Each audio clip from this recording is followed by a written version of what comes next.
maraming pagsubok sa aming gawain sa ating paglilingkod sa Panginoong Diyos, nananatili kayo nandiyan to support yung gawain natin. Kaya naman dito pa rin ako. No? Tunay nga na wala tayong magagawa wala sa atin ng Panginoong Diyos. Ngunit sa kanya tayo lagi humuhugot ng kalakasan, sa kanya tayo humihingi ng karunungan upang pagtagumpayan natin lahat ng pagsubok sa ating paglilingkod sa kanya. Kay Pastor Ben, sa Latitas, salamat sa patuloy na pagkabay niyo sa akin. Inalagaan yung pastor dito sa Puyo. So, huwag kayong magsawa. Kuya Ben, dito sa Latitas.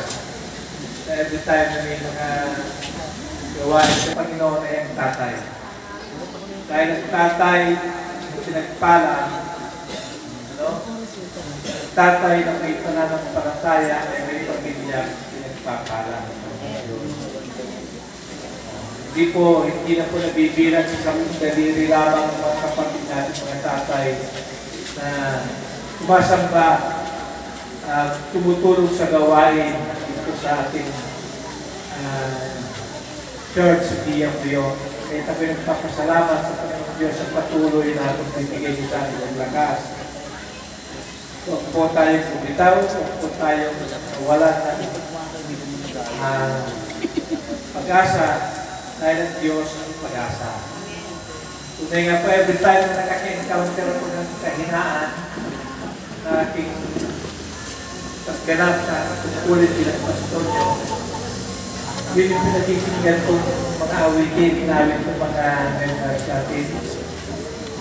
Kasi nagpapasalamat sa Panginoong Diyos.